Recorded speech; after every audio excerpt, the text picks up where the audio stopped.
Quem olha para mim hoje só vê uma velhinha frágil, mas por trás desse sorriso enrugado se esconde uma criança que teve a inocência arrancada pelas mãos de quem deveria protegê-la. As cicatrizes mais profundas são aquelas que ninguém consegue ver. Meu nome é Maria das Dores Ferreira, mas todos me conhecem como Dona Dorinha. Tenho 87 anos e carrego há mais de 7 décadas um segredo que me consumiu por dentro como veneno lento. Nasci e fui criada em Brotas, uma cidadezinha pequena no interior de São Paulo, onde o sol nascia preguiçoso por trás das montanhas e se punha tingindo o céu de um laranja que parecia pintura de artista. Era um lugarzinho simples, com uma praça central, uma igrejinha branca e casas com quintais que se estendiam até onde a vista alcançava. Lugar onde todo mundo sabia da vida de todo mundo, menos do que acontecia de verdade por trás das portas fechadas. Nossa casa ficava um pouco afastada do centro, numa ruazinha de terra batida, que nos dias de chuva virava um lamaçal. Era uma casa simples, de madeira, com uma varanda na frente, onde meu pai costumava sentar depois do trabalho para tomar um café e observar o mundo passar. E que homem era meu pai, meu Deus! Seu Antônio Ferreira era jardineiro. Tinha mãos calejadas do trabalho duro, mas um toque tão delicado que fazia as flores mais teimosas desabrocharem como por milagre. Queria muito que vocês deixassem um comentário dizendo de onde estão assistindo esse vídeo. Saber que tenha gente de tantos lugares diferentes me ouvindo me dá força para continuar essa história tão difícil. Se puderem deixar um like e se inscrever no canal também, isso me ajuda muito. É como um abraço virtual que vocês me dão. Meu pai acordava com as galinhas, antes mesmo do sol aparecer. Lavava o rosto na bacia de alumínio que ficava no quintal, tomava um café preto forte que ele mesmo fazia para não acordar minha mãe, e saía para o trabalho assobiando baixinho. Cuidava dos jardins das famílias ricas da cidade, mas o jardim que ele mais gostava era o da Dona Cecília, nossa vizinha da casa grande que ficava logo depois da curva. Dona Cecília era viúva, não tinha filhos, e tratava meu pai com um respeito que nem todo mundo tinha por um simples jardineiro naquela época. Seu Antônio, o senhor não é jardineiro, é um artista, ela dizia, e os olhos do meu pai brilhavam como estrelas. Ele passava horas naquele jardim, conversando com as plantas como se fossem gente, e elas respondiam crescendo mais bonitas que em qualquer outro lugar. Eu tinha 9 anos quando tudo aconteceu, mas lembro de cada detalhe como se fosse hoje. Antes disso, minha vida era simples, mas feliz. Meu pai fazia questão de me levar com ele sempre que podia. Dorinha é minha ajudante especial, ele dizia com orgulho quando alguém perguntava o que eu estava fazendo ali. Aprendi com ele a diferença entre todas as flores, a melhor época para plantar cada uma, quanto de água e sol elas precisavam. As plantas são como pessoas, filha, ele me ensinou. Cada uma precisa de um cuidado diferente para crescer forte. Minha mãe, Dona Helena, era outra história. Desde que me entendo por gente, ela tinha dias ruins, como meu pai chamava.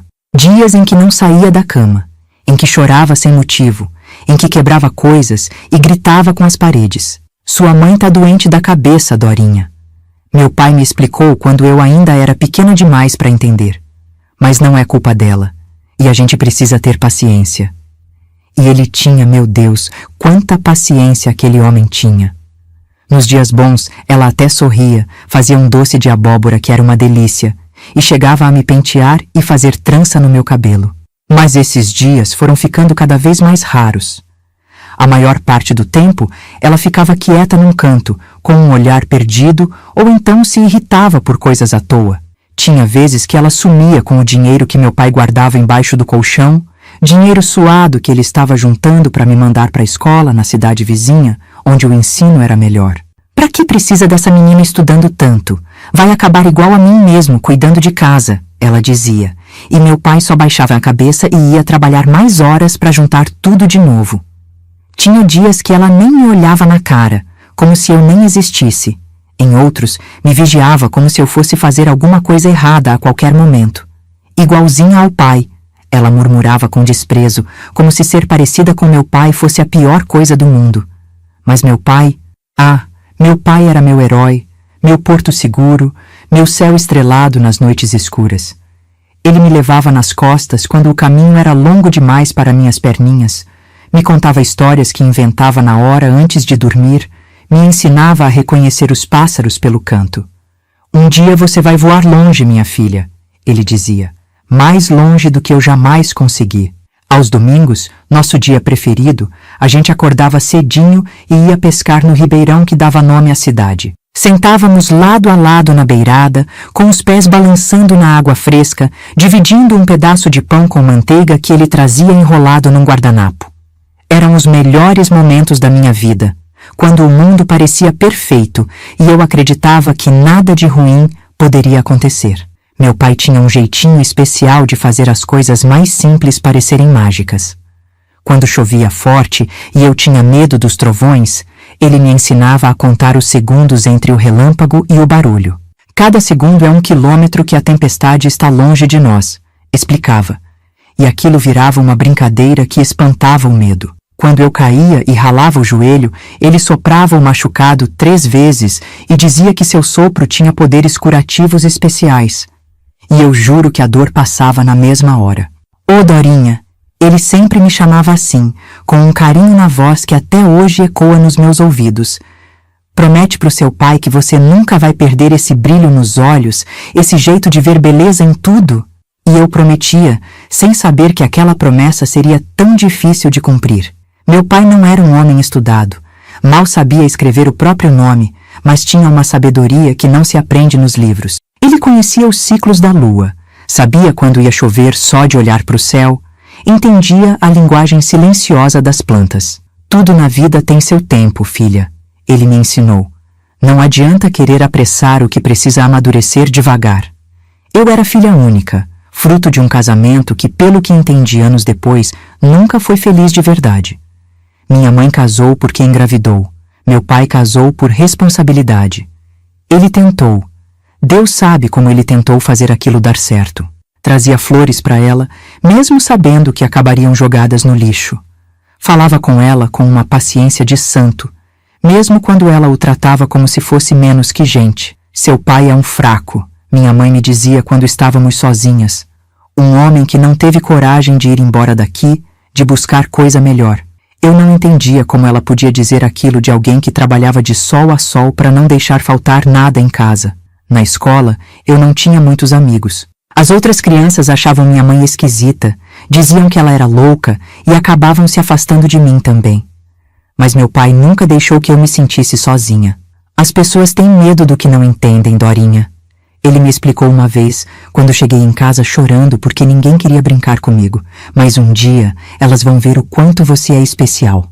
Ele secou minhas lágrimas com aquelas mãos calejadas e me levou para ajudar no jardim de Dona Cecília, onde passei a tarde aprendendo a fazer mudas de rosa.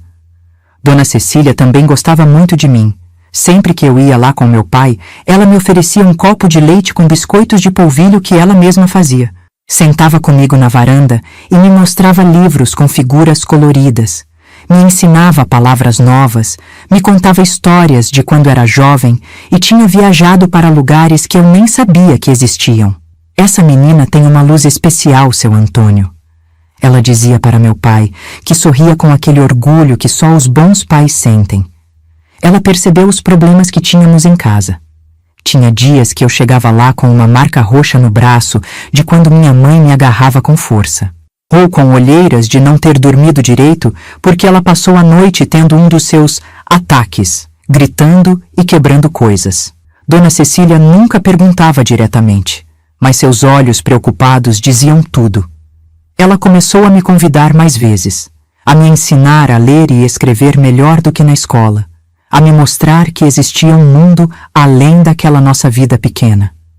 E assim foram meus primeiros 9 anos de vida. Uma dança constante entre a luz que meu pai trazia e a sombra que minha mãe projetava. Eu aprendendo a pisar com cuidado, a ler os humores, a me esconder quando necessário e a guardar para mim os segredos da nossa casa. Porque o que acontecia entre aquelas paredes era assunto nosso.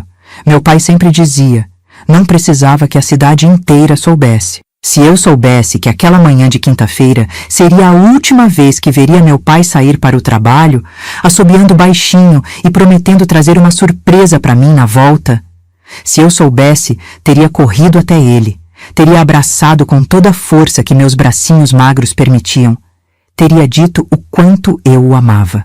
Mas a gente nunca sabe quando é a última vez, não é mesmo? A vida não nos avisa quando vai arrancar de nós o que temos de mais precioso. Naquela manhã, o céu estava mais azul que de costume. As cigarras cantavam como se estivessem ensaiando para um concerto, e havia um perfume de dama da noite no ar, mesmo não sendo hora dessas flores se abrirem. Detalhes que só percebi depois, como se a natureza estivesse tentando me avisar que algo importante estava prestes a acontecer. Meu pai saiu como todos os dias, mas antes de ir, parou na porta, olhou para trás e sorriu para mim de um jeito diferente. Um sorriso que parecia guardar todos os segredos do mundo. "Cuida da sua mãe, Dorinha", foram suas últimas palavras, "e não esquece nunca do quanto seu pai te ama."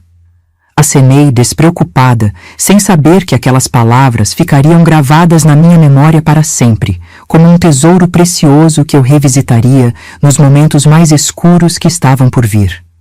Porque naquele mesmo dia, tudo que eu conhecia como vida iria desmoronar como um castelo de areia na maré alta. E o monstro que dormia dentro da minha mãe finalmente mostraria sua verdadeira face. Foi numa quinta-feira de outubro de 1945 que meu mundo virou de cabeça para baixo. Lembro que o sol estava quase se pondo quando bateram na nossa porta. Eu estava na cozinha tentando fazer um mingau de fubá do jeito que meu pai gostava. Queria fazer uma surpresa para quando ele chegasse do trabalho. Minha mãe estava deitada. Tinha sido um dos seus dias ruins. Quando abri a porta, vi o rosto do seu Juvenal, que trabalhava com meu pai nos jardins das casas grandes. Seu Juvenal nunca foi homem de muitas palavras, mas naquele dia ele parecia que tinha engolido a própria língua. Ficou ali parado, o chapéu nas mãos, rodando entre os dedos como se quisesse furar o fundo dele. "Aconteceu uma coisa com seu pai, menina", ele finalmente disse, a voz embargada. "Ele caiu no jardim da dona Marlene. Não se levantou mais. No começo, não entendi direito. Achei que meu pai tinha tropeçado, machucado a perna, algo assim. Mas quando vi os olhos do seu Juvenal marejados, percebi que era mais grave. Seu coração parou, Dorinha. Foi muito rápido, ele nem sofreu. O doutor disse que foi um ataque fulminante. As palavras entraram nos meus ouvidos, mas não faziam sentido na minha cabeça. Como assim meu pai tinha morrido? Papai, que naquela manhã mesmo tinha me dado um beijo na testa e prometido trazer uma surpresa? Não podia ser verdade. Senti minhas pernas fraquejarem. O chão parecia que tinha sumido debaixo dos meus pés. Meu pai não podia ter morrido assim, de repente, sem nem se despedir direito. Seu Juvenal disse que precisava avisar minha mãe. Chamei por ela, mas ela não respondeu. Tive que ir até o quarto puxá-la da cama. "Mãe, o seu Juvenal está aqui. É sobre o papai." Ela abriu os olhos, irritada por ter sido acordada, e foi até a sala arrastando os pés, amarrando o roupão desbotado na cintura. Quando seu Juvenal contou o que tinha acontecido, achei que minha mãe fosse desabar, que fosse gritar, chorar, se desesperar. Mas ela ficou parada, olhando para ele com uma expressão que eu não conseguia decifrar. Não era tristeza, não era choque. Era como se estivesse processando uma informação complicada. "E o corpo?" Foi a primeira coisa que ela perguntou, com uma voz fria que me deu arrepios. "Tá na casa da dona Marlene. O doutor ainda tá lá. Vão trazer ele para casa assim que puderem." Minha mãe assentiu, como se estivesse recebendo notícias sobre o tempo, não sobre a morte do marido. "Pode ir, seu Juvenal. Obrigada por avisar." E fechou a porta na cara dele. Fiquei parada no meio da sala, as lágrimas escorrendo pelo meu rosto sem que eu nem percebesse. Meu pai tinha morrido, meu pai, meu herói, meu protetor, meu melhor amigo. Como eu ia viver sem ele? Quem ia me levar para pescar no domingo? Quem ia me ensinar os nomes das plantas? Quem ia me defender quando minha mãe tivesse seus dias ruins? "Para de choramingar, menina", minha mãe disse, me olhando com desprezo. "Vai ter que ser forte agora. Seu pai não volta mais." Naquela noite trouxeram o corpo do meu pai para ser velado em casa, como era costume na época. Colocaram ele na sala, num caixão simples, com um terço nas mãos cruzadas sobre o peito. Parecia que estava dormindo, mas seu rosto não tinha mais aquele brilho de vida que sempre me encantou. Estava pálido, imóvel, como uma estátua de cera que só lembrava vagamente o meu pai. As pessoas da cidade começaram a chegar. Vizinhos, conhecidos, até gente que eu nunca tinha visto antes. Trouxeram café, pão, bolo de fubá.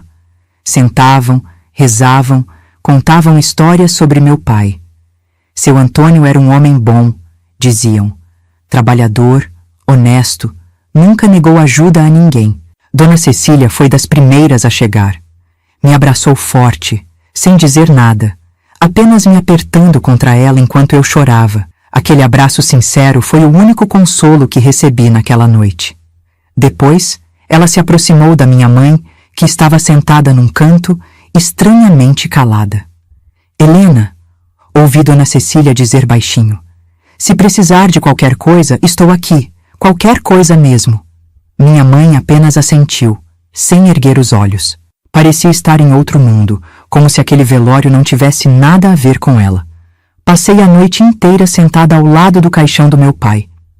Não conseguia sair dali, como se minha presença pudesse de alguma forma trazê-lo de volta. As pessoas tentavam me tirar, diziam que eu precisava descansar, mas eu recusava.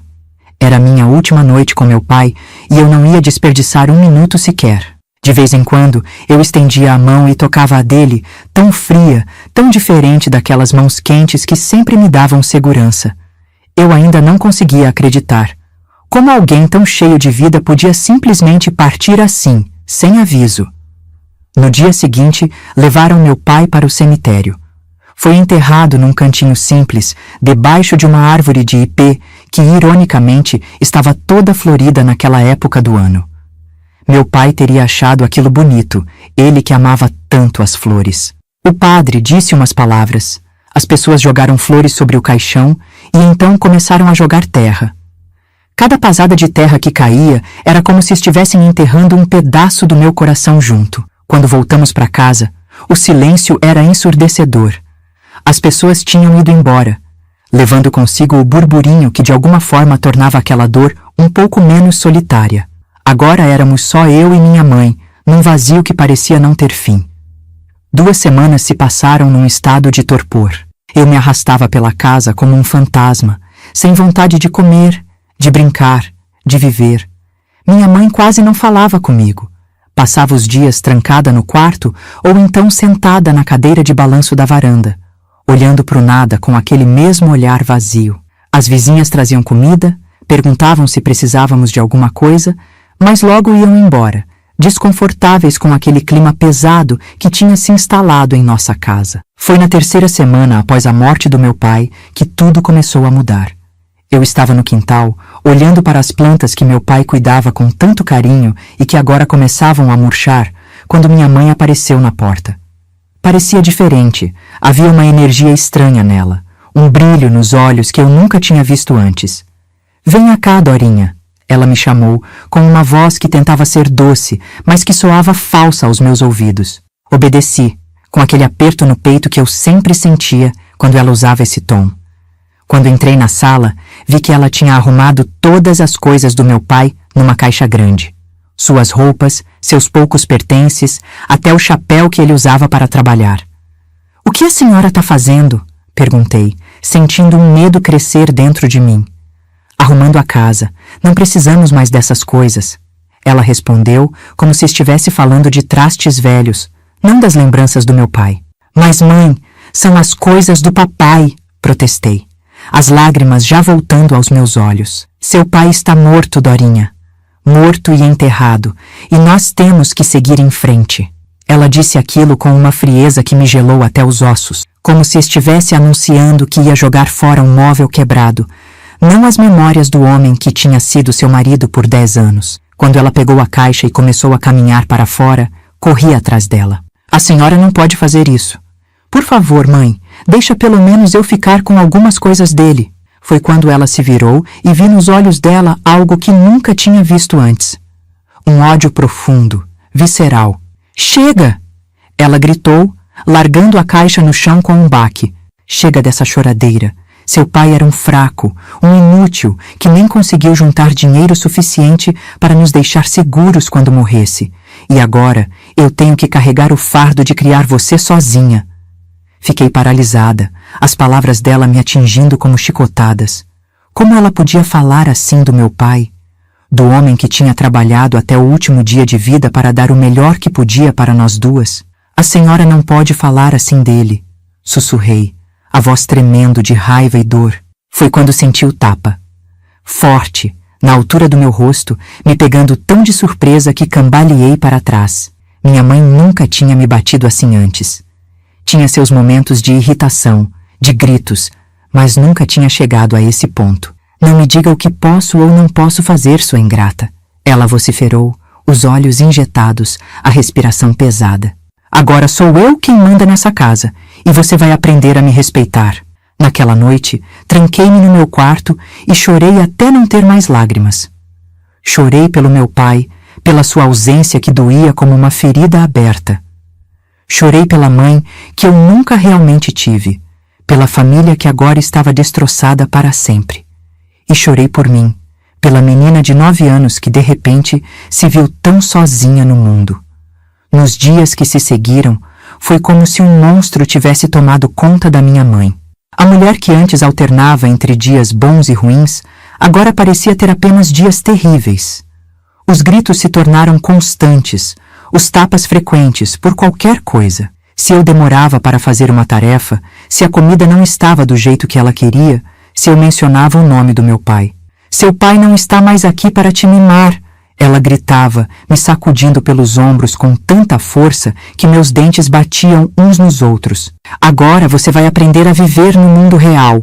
Uma noite, ela chegou em casa cheirando a bebida. Nunca tinha visto minha mãe beber antes. Meu pai não permitia álcool em casa. Ela cambaleava, falava coisas sem sentido, ria sozinha. Quando me viu sentada à mesa tentando fazer minha lição de casa, veio até mim com passos incertos. Olha só para você, ela disse, agarrando meu queixo com força, me obrigando a olhar para ela. A cara dele todinha, os mesmos olhos, o mesmo jeito. Pensa que não sei que ele amava mais você do que a mim? Que preferiu botar o fígado para fora trabalhando para te dar estudo em vez de dar uma vida melhor para mim? Tentei me soltar, mas ela só apertou mais. Eu era bonita, sabia? Podia ter casado com qualquer um, ter ido embora dessa cidade, mas fiquei presa aqui, com um homem que mal sabia escrever o próprio nome e uma filha que só me deu trabalho. A raiva dela era como um veneno que se espalhava pelo ar, me sufocando. Consegui me soltar e corri para meu quarto, trancando a porta. Ouvi quando ela veio atrás, batendo na madeira com tanta força que pensei que fosse arrebentar. Abre essa porta, sua ingrata! Abre ou vai se arrepender! Fiquei encolhida na cama, o coração batendo tão forte que parecia que ia saltar pela boca. Depois de um tempo que pareceu uma eternidade, os gritos pararam. Ouvi os passos dela se afastando, tropeçando pelo corredor, depois o baque do corpo caindo na cama dela. Só então respirei fundo, as lágrimas silenciosas molhando meu travesseiro.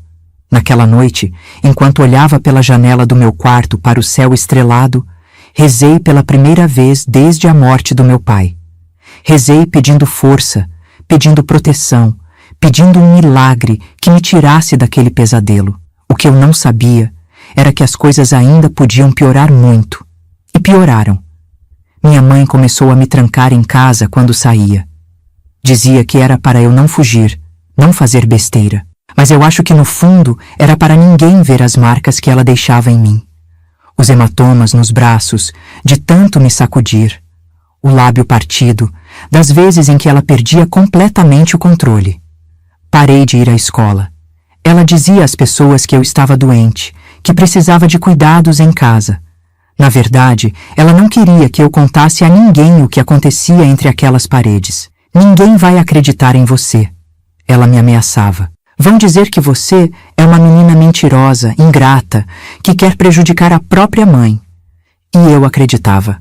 Afinal, quem daria ouvidos a uma criança contra a palavra de um adulto? Especialmente numa época e num lugar onde bater em filho era considerado normal, parte da educação.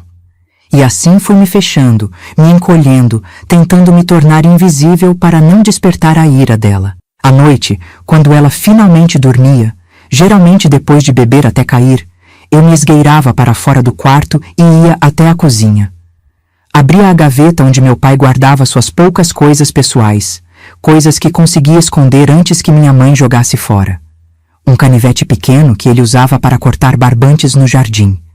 Um lenço que ainda tinha seu cheiro. Uma foto amarelada, a única que tínhamos, tirada no dia do batizado. Segurava aqueles objetos contra o peito, como se pudesse absorver um pouco da força dele, como se pudesse sentir sua presença me protegendo. E então voltava para meu quarto, escondendo-os debaixo do colchão antes que minha mãe pudesse descobrir. Foi numa dessas noites, quase 6 meses depois da morte do meu pai, que comecei a planejar minha fuga. Percebi que não podia continuar vivendo daquele jeito. Cada dia era pior que o anterior. Minha mãe estava afundando cada vez mais no álcool, nas drogas que um homem estranho começou a trazer para ela. Tinha dias que ela não saía da cama, tremia, suava, gritava com pessoas que não estavam ali. Em outros, tinha uma energia frenética, falava sem parar, fazia planos malucos, dizia que ia nos tirar dali, que ia para a capital, que ia ser rica. E em todos esses dias sobrava para mim. Eu era o saco de pancadas, a válvula de escape para toda a raiva, toda a frustração, toda a loucura que tomava conta dela. Já não me lembrava mais como era sorrir, como era sentir alegria. Meu corpo estava coberto de marcas, meu coração de cicatrizes ainda mais profundas. Comecei a guardar comida, um pedaço de pão aqui, uma fruta ali. Juntei as poucas roupas que ainda me serviam. Peguei o dinheiro que encontrei escondido numa lata de biscoitos na cozinha. Dinheiro que minha mãe provavelmente guardava para comprar mais bebida ou drogas. Não era muito, mas talvez fosse o suficiente para me levar até a cidade vizinha, onde morava uma tia que eu mal conhecia, irmã do meu pai. Planejei tudo para um domingo, dia em que minha mãe geralmente bebia mais e dormia mais pesado. Ia esperar ela cair no sono, pegar minhas coisas e sair pela janela do meu quarto, que dava para o quintal dos fundos. Dali, seguiria pelo caminho que meu pai me mostrou uma vez, através do pasto do seu Geraldo, até chegar na estrada principal. Com sorte, conseguiria uma carona com alguém que estivesse indo para a cidade vizinha. Mas o destino tinha outros planos para mim. Na véspera do dia que tinha planejado fugir, minha mãe chegou em casa mais cedo que o normal, e não estava sozinha. Trouxe com ela um homem que eu nunca tinha visto antes. Alto, magro, com um olhar que me deu arrepios assim que pousou em mim. "Essa é a minha filha", ela disse, me apresentando como se eu fosse um objeto. "Dorinha, cumprimente o seu Walter. Ele vai ficar conosco por uns tempos." Engoli em seco, sentindo um nó na garganta. Havia algo de predatório no jeito como aquele homem me olhava, como sua língua passava pelos lábios quando me media de cima a baixo. "Prazer", murmurei, baixando os olhos para o chão. "O prazer é todo meu, Dorinha", ele respondeu, com uma voz que parecia o rastejo de uma cobra. "Sua mãe me falou muito sobre você." Naquela noite, os gritos foram piores que nunca. Não apenas os da minha mãe, mas os daquele homem também. Ouvi barulhos de móveis sendo arrastados, vidros quebrando, risadas estranhas. E depois, silêncio. Um silêncio pesado, opressivo, que me deixou ainda mais apavorada que os gritos. De madrugada, quando tudo parecia calmo, ouvi a porta do meu quarto se abrir lentamente. Fingi que estava dormindo, o coração batendo tão forte que tinha certeza que podia ser ouvido. Senti o cheiro de bebida e cigarro antes mesmo de sentir o peso no colchão ao meu lado. E então, uma mão pesada sobre minha boca. "Quietinha." A voz do seu Walter sussurrou no meu ouvido. "Não queremos acordar sua mãe, queremos." O que aconteceu depois foi tão terrível que minha mente, para se proteger, apagou muitos detalhes. Lembro do peso dele sobre mim, da dor, do medo paralisante. Lembro de tentar gritar, mas sua mão calosa tampava minha boca com tanta força que mal conseguia respirar. Lembro das lágrimas escorrendo pelo meu rosto, dos meus olhos fixos na janela, onde conseguia ver um pedacinho do céu estrelado. Pensei no meu pai. Pensei que se ele estivesse vivo, nada disso estaria acontecendo. Ele teria me protegido, teria mantido os monstros longe. Mas meu pai não estava mais lá. e eu estava sozinha com os monstros que tinham invadido nossa casa. Quando finalmente acabou, quando ele saiu do meu quarto fechando a porta silenciosamente atrás de si, me enrolei debaixo das cobertas e chorei. Chorei até não ter mais lágrimas, até meu corpo dolorido cair num estado de dormência que não era bem sono, mas uma fuga temporária daquela realidade insuportável. No dia seguinte, mal conseguia andar. Minha mãe não parecia notar, ou se notou, não se importou. Estava ocupada demais com seu novo amigo, rindo alto na cozinha enquanto preparava um café da manhã que cheirava melhor que qualquer coisa que ela tinha feito nos últimos meses. "Vem comer, Dorinha", ela chamou, como se fosse um dia normal, como se nada tivesse acontecido, como se não tivesse entregado a própria filha a um predador. Sentei-me à mesa, os olhos baixos, incapaz de olhar para qualquer um deles. Senti o olhar de seu Walter sobre mim, aquele mesmo olhar predatório da noite anterior. Senti náuseas, mas forcei-me a engolir um pouco de café para não chamar atenção. "Hoje você vai limpar a casa toda", minha mãe anunciou, como se estivesse me dando uma boa notícia. "Seu Walter gosta de uma casa arrumada, não é mesmo, Walter?" Ele assentiu, passando a mão pelo cabelo oleoso. "Gosto sim, Helena, e também gosto de uma menina que sabe obedecer." O duplo sentido daquelas palavras não me escapou, mesmo com meus 10 anos recém-completados. Entendi naquele momento que o pesadelo da noite anterior não tinha sido um evento isolado. Era o começo de algo muito pior. Quando eles saíram depois do café, foram comprar cigarro, disseram, corri para o quintal e vomitei tudo que tinha conseguido engolir. Depois, com as pernas trêmulas e o coração batendo descompassado, entrei em casa de novo e fui direto para meu quarto. Peguei a trouxa que já tinha preparado para minha fuga, coloquei dentro dela as poucas lembranças do meu pai que tinha conseguido salvar e saí pelos fundos. Não podia esperar até domingo. Não podia passar mais uma noite naquela casa. Mesmo que não conseguisse chegar até minha tia, mesmo que tivesse que dormir no mato, seria melhor que ficar ali esperando o monstro voltar. Mas não cheguei nem até o final do quintal. Minha mãe e seu Walter estavam voltando. Vi-os virar a esquina. Corri de volta para casa, escondi a trouxa debaixo da cama e fingi que estava limpando o quarto, como ela tinha mandado. Aquela foi, sem dúvida, a pior semana da minha vida. Cada noite trazia o mesmo horror, o mesmo desespero. Durante o dia, minha mãe me tratava ora com indiferença completa, ora com uma crueldade calculada, me forçando a trabalhar até a exaustão, me humilhando na frente do seu Walter, me batendo por qualquer motivo ou sem motivo algum. "Você devia me agradecer", ela disse uma noite, depois de me dar um tapa tão forte que meu ouvido ficou zunindo. "O Walter gosta de você. Ele pode nos tirar dessa miséria, pode nos levar para a cidade grande. Mas para isso, você tem que agradar ele, entendeu?" Entendi perfeitamente.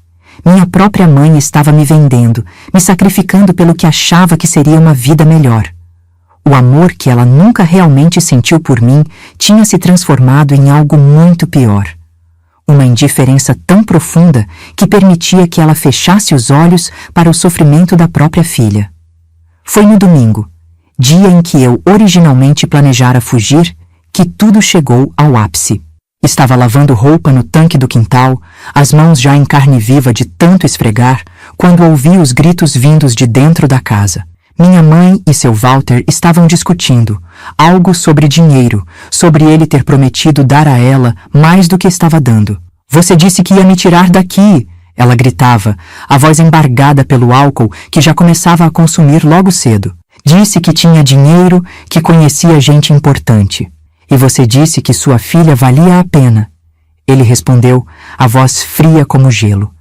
"Mas ela é só uma pirralha chorona. Nem consegue fazer direito o que eu quero.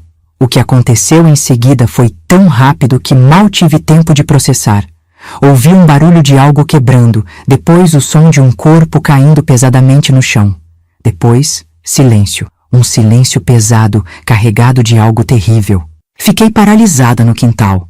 O coração batendo tão forte que parecia que ia estourar. Alguns minutos depois, seu Walter saiu pela porta da cozinha. Havia sangue em sua camisa, em suas mãos. Ele não me viu, Passou direto por mim como se eu fosse invisível e sumiu pela ruazinha de terra que passava atrás da nossa casa. Quando finalmente tive coragem de entrar, encontrei minha mãe estendida no chão da sala, um filete de sangue escorrendo de sua testa, onde um ferimento aberto mostrava onde ela tinha batido na quina da mesa. Estava imóvel, mas respirava. Naquele momento, algo dentro de mim se quebrou. Não senti pena, não senti medo, não senti nada além de um cansaço profundo. Estava farta de viver naquele inferno, de ser tratada como um objeto, de ser abusada e negligenciada pelas pessoas que deveriam me proteger. Busquei minha trouxa escondida debaixo da cama, voltei para a sala e, sem olhar novamente para minha mãe desacordada no chão, caminhei para a porta. Foi quando ouvi sua voz, fraca mas carregada de ódio. Se sair por essa porta, nunca mais volte. Parei, a mão já na maçaneta. Não me virei, não queria ver seu rosto, não queria guardar essa última imagem dela. Não pretendo voltar, respondi, com uma voz que não parecia minha, uma voz que soava mais velha, mais cansada do que qualquer criança de 10 anos deveria soar. E então ela disse algo que me gelou até os ossos. Vou atrás de você. Vou te encontrar onde quer que vá. E quando encontrar, você vai se arrepender de ter nascido. Foi a gota d'água. O pouco de autocontrole que ainda me restava se esvaiu. Me virei, enfrentando-a pela primeira vez, vendo-a deitada no chão, sangrando, patética em sua raiva impotente. A senhora não é minha mãe. Minha mãe morreu junto com meu pai naquele dia. O ódio que vi em seus olhos naquele momento deveria ter me assustado, mas não assustou. Era como se eu tivesse crescido 10 anos naqueles últimos 6 meses, como se tivesse visto tanto horror que nada mais pudesse me afetar. Saí pela porta e comecei a correr. Corri como nunca tinha corrido antes, sem olhar para trás, sem pensar em nada, além de colocar a maior distância possível entre mim e aquela casa que tinha se transformado no meu inferno pessoal. Não sei quanto tempo corri, nem para onde estava indo exatamente. Só sei que em algum momento, exausta, com os pés sangrando dentro dos sapatos velhos, cheguei até a casa de Dona Cecília. Não tinha planejado ir para lá. Meus pés pareciam ter decidido por conta própria. Bati na porta com os últimos resquícios de força que me restavam. E quando ela abriu, quando vi seu rosto gentil se transformar em horror ao me ver naquele estado, suja, machucada, os olhos vazios de tanto chorar, simplesmente desabei. Socorro! Foi tudo que consegui dizer antes que o mundo escurecesse ao meu redor. Acordei num quarto limpo e arejado, com cortinas de renda balançando na brisa suave que entrava pela janela. Por um instante, pensei que tudo tinha sido um pesadelo terrível e que ia encontrar meu pai entrando pela porta a qualquer momento. Mas a dor no corpo, os hematomas na pele me trouxeram de volta à realidade. Não estava em casa. Estava na casa de Dona Cecília. Ela entrou no quarto trazendo uma bandeja com sopa e pão. Tinha um sorriso gentil no rosto, mas seus olhos mostravam preocupação. Finalmente acordou, disse ela, colocando a bandeja na mesinha de cabeceira. Não perguntou nada. Não me pressionou. Apenas sentou-se na beirada da cama e segurou minha mão enquanto eu comia, lentamente, cada colherada parecendo pesar uma tonelada. Fiquei 3 dias sem conseguir falar direito. Respondia apenas com gestos, acenos de cabeça, monossílabos. Era como se minha voz tivesse ficado presa naquela casa, junto com todas as partes de mim que tinham sido destruídas. Dona Cecília respeitou meu silêncio. Cuidou dos meus machucados, me deu roupas limpas, deixou que eu dormisse quanto precisasse. No 4º dia, quando o sol entrava pelas frestas da cortina, formando desenhos no chão de madeira, finalmente consegui contar. As palavras vieram aos tropeços, entrecortadas por soluços, por momentos em que o ar parecia sumir dos meus pulmões. Contei sobre os tapas, os xingamentos, as humilhações. Contei sobre o homem, sobre o que ele fazia comigo nas noites escuras. Contei sobre a indiferença da minha mãe, sobre como ela sabia e permitia, como se eu fosse nada mais que uma moeda de troca. Dona Cecília me escutou sem interromper. Vi as lágrimas silenciosas descendo pelo seu rosto enrugado. Vi como suas mãos apertavam o terço que sempre carregava consigo. Quando terminei, exausta, Ela me abraçou de um jeito que há meses eu não era abraçada, com carinho, com respeito, com proteção genuína. Você nunca mais vai voltar para aquela casa, Dorinha, ela prometeu, a voz firme apesar das lágrimas. Nunca mais. Naquele mesmo dia, Dona Cecília chamou a polícia. O delegado veio até a casa, um homem de meia idade com um bigode grosso e olhos sérios. Tive que contar tudo de novo, cada detalhe doloroso, enquanto ele anotava em um caderninho gasto. Vi seu rosto endurecer ao ouvir sobre seu Walter. Vi a compaixão em seus olhos quando falei das noites em que minha mãe me trancava no quarto sem comida como castigo por qualquer coisa. Vamos buscar sua mãe e esse homem, ele garantiu, ajeitando o chapéu na cabeça antes de sair. Nenhuma criança merece passar pelo que você passou, menina. 2 horas depois, soubemos que tinham encontrado minha mãe, mas não seu Walter. Ele tinha desaparecido, provavelmente fugido para outra cidade assim que percebeu o que tinha feito. Minha mãe foi levada para a delegacia, gritando e esperneando, dizendo que eu era uma mentirosa, que estava inventando histórias para prejudicá-la. Mas os machucados no meu corpo contavam outra história. E quando o médico da cidade me examinou e confirmou os abusos, não houve mais como negar. Minha mãe foi presa, acusada de negligência, maus tratos e cumplicidade nos abusos que sofri. Soube depois que ela foi mandada para um hospício em São Paulo, onde foi diagnosticada com várias doenças mentais. Nunca mais a vi. Quanto a seu Walter, nunca descobriram seu paradeiro. Às vezes, nos meus pesadelos, ainda vejo seu rosto, ainda sinto seu cheiro de cigarro e suor, ainda ouço sua voz sussurrando no meu ouvido. Mas com o tempo, aprendi a acordar desses pesadelos e lembrar que estava segura, que ele nunca mais poderia me alcançar. Dona Cecília se tornou minha guardiã legal. Não foi fácil. Na época, uma mulher solteira adotar uma criança era algo quase inédito, especialmente numa cidade pequena como Brotas. Mas ela era respeitada na comunidade, tinha dinheiro e influência, e mais importante, queria me dar um lar. Lutou por mim como ninguém nunca tinha lutado antes. A adaptação foi lenta e dolorosa. Tinha pesadelos quase todas as noites. Acordava gritando, suando frio, achando que estava de volta àquela casa, que minha mãe estava me batendo, que seu Walter estava entrando no meu quarto. Dona Cecília nunca perdeu a paciência. Sentava-se ao meu lado, segurava minha mão até eu me acalmar, me contava histórias felizes até eu conseguir dormir de novo. Durante o dia, os fantasmas também me perseguiam. Tinha medo de sair, de que as pessoas soubessem o que tinha acontecido comigo, que me julgassem, que cochichassem pelas minhas costas. A vergonha era como um manto pesado que eu carregava, mesmo sabendo, no fundo, que a culpa não era minha. Dona Cecília contratou uma professora particular para me ensinar em casa, já que eu não conseguia enfrentar a escola ainda. Dona Eunice vinha 3 vezes por semana. Me ensinava português, matemática, ciências e, o mais importante, me tratava como uma criança normal, não como uma coitadinha. Aos poucos, fui me reconstruindo. Aprendi a confiar novamente, primeiro em Dona Cecília, depois em Dona Eunice, depois no jardineiro que cuidava das roseiras e que tinha as mãos calejadas como meu pai. Depois, no cachorro vira-lata que Dona Cecília adotou para me fazer companhia. A casa dela era grande, antiga, cheia de cantos para explorar, de livros para ler, de histórias para descobrir. Era tão diferente da casa pequena e sufocante onde eu tinha vivido com meus pais, que às vezes parecia que aquela vida anterior tinha acontecido com outra pessoa, não comigo. Dona Cecília nunca tentou substituir meus pais. Nunca pediu que eu a chamasse de mãe, nunca fingiu que o passado não existia.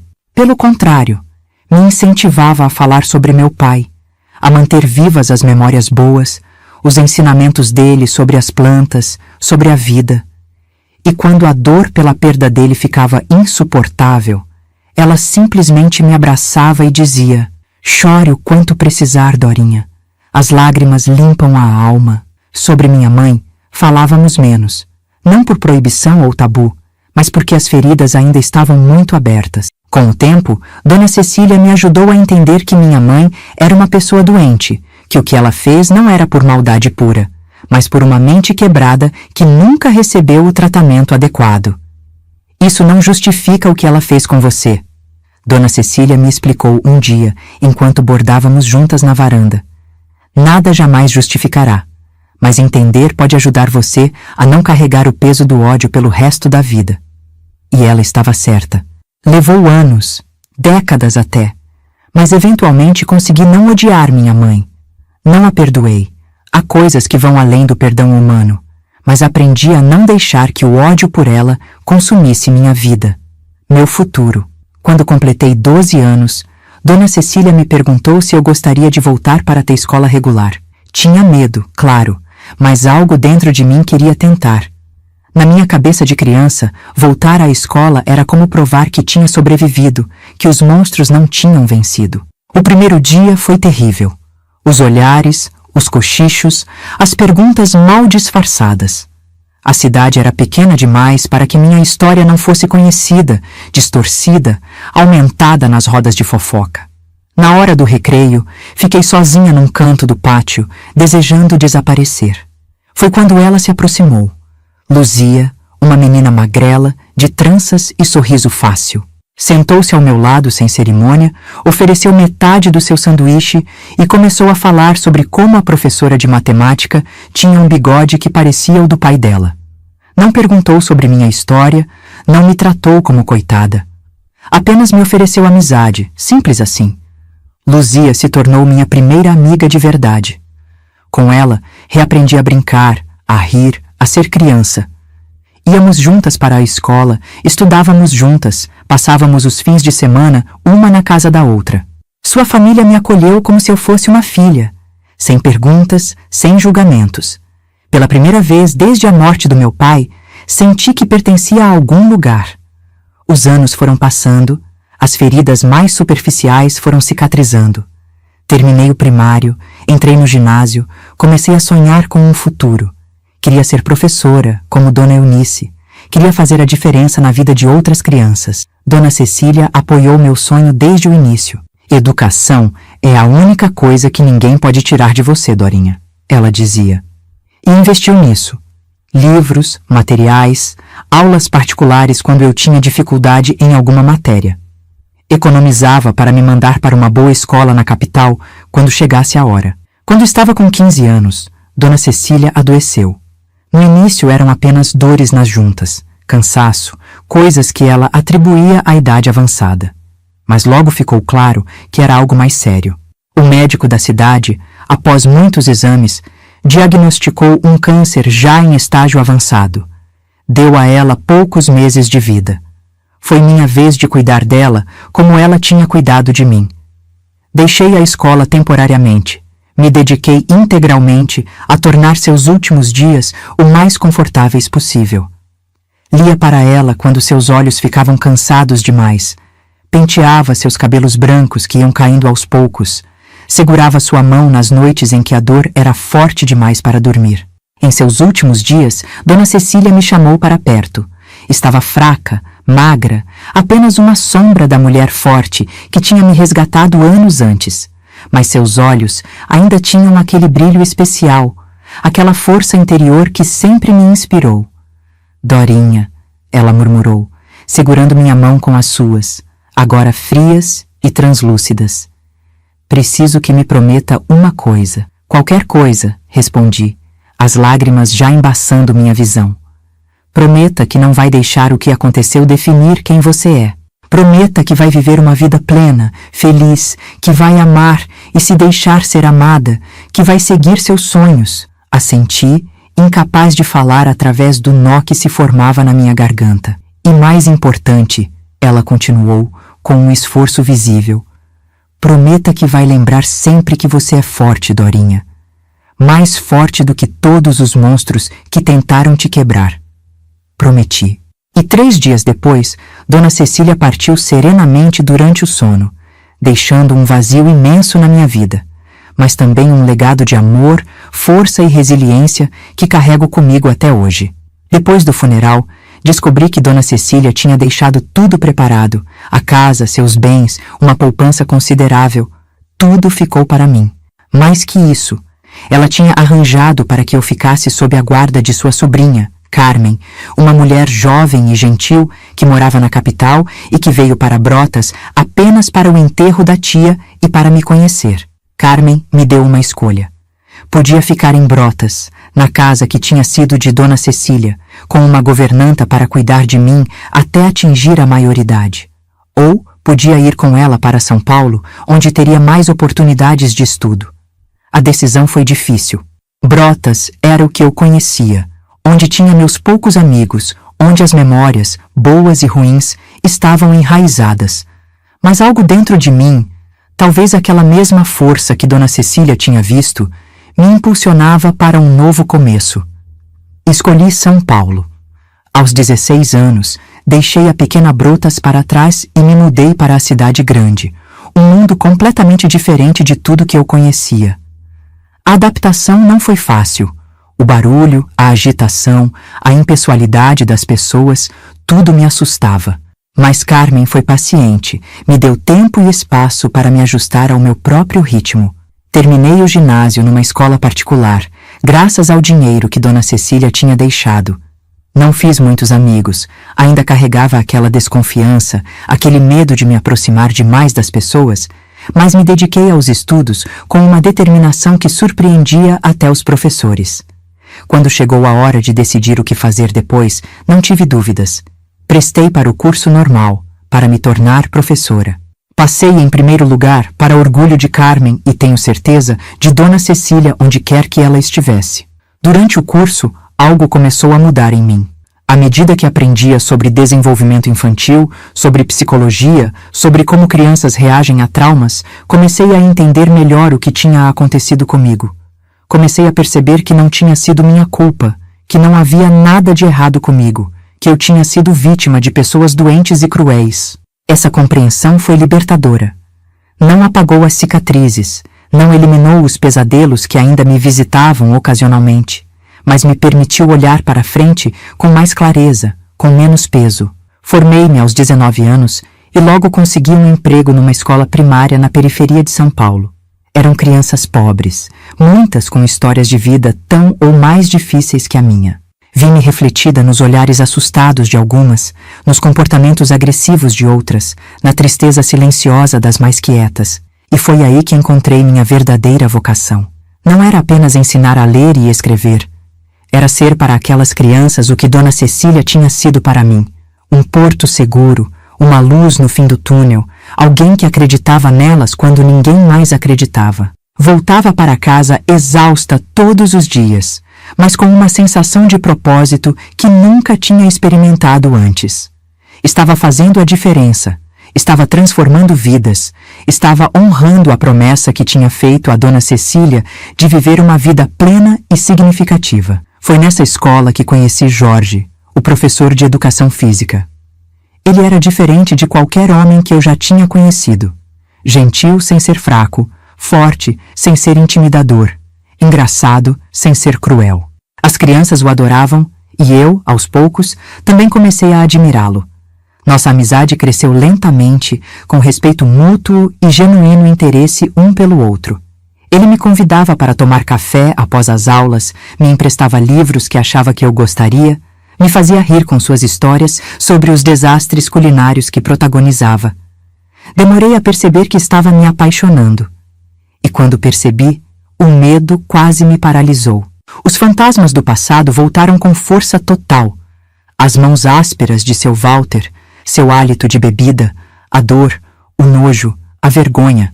Como eu poderia amar alguém depois de tudo isso? Como poderia confiar em um homem o suficiente para deixá-lo se aproximar? Quase fugi. Quase pedi transferência para outra escola.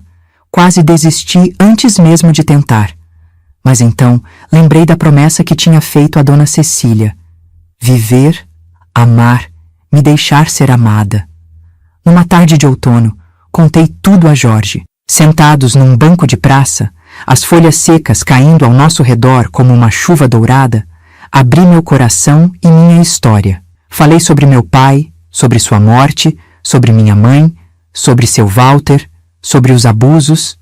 Falei sobre Dona Cecília, sobre como ela me salvou, não apenas fisicamente, mas emocionalmente. Falei sobre meus medos, minhas inseguranças, sobre como era difícil para mim confiar, me entregar. Jorge me escutou em silêncio, respeitoso, sem me interromper. Quando terminei, exausta e vulnerável como nunca tinha estado diante de ninguém, ele simplesmente pegou minha mão e a beijou suavemente. Obrigado por confiar em mim o suficiente para compartilhar isso. Ele disse, os olhos marejados. Sua história não me assusta, Dorinha. Só me faz admirar ainda mais a mulher incrível que você se tornou apesar de tudo. Naquele momento, algo se curou dentro de mim. Não completamente. Algumas feridas nunca cicatrizam totalmente, mas o suficiente para me permitir dar um passo à frente, para arriscar, para tentar. Nosso namoro foi lento, respeitoso, cada passo dado com cuidado e consideração. Jorge nunca me pressionou, nunca exigiu mais do que eu estava pronta para dar. Quando os fantasmas apareciam, e eles apareciam com frequência no início, ele era paciente, me dava espaço, me lembrava que eu estava segura, que ele nunca me machucaria. Aos 21 anos, me casei com Jorge numa cerimônia simples, apenas com os amigos mais próximos e sua família, que me acolheu como filha. Carmen estava lá, é claro, radiante por me ver finalmente encontrando a felicidade que merecia. No altar, enquanto trocávamos votos, pensei em todas as pessoas que tinham feito parte da minha jornada até ali. Pensei no meu pai, com suas mãos calejadas e seu sorriso gentil. Pensei em Dona Cecília, que me ensinou o que era amor verdadeiro, incondicional. E, surpreendentemente, pensei até mesmo na minha mãe. Não com raiva ou ressentimento, mas com uma espécie de compreensão triste pelo que poderia ter sido e não foi. Nosso primeiro ano de casados foi de adaptação, de aprendizado, de descobertas. Tive que desaprender o medo, tive que aprender a confiar, a me abrir, a ser vulnerável sem esperar ser machucada. Jorge foi meu parceiro nesse processo, paciente e amoroso, me mostrando a cada dia que nem todos os homens eram como seu Walter, que podia haver beleza e alegria na intimidade. Aos 23 anos, contra todas as probabilidades e medos, tive nossa primeira filha, Cecília, em homenagem à mulher que salvou minha vida. Segurar aquele pequeno ser nos braços, sentir seu calor, ver seu rostinho perfeito, foi como se um círculo se fechasse. Ali estava eu, que tinha sofrido tanto nas mãos de quem deveria me proteger, agora com a sagrada responsabilidade de proteger outra vida.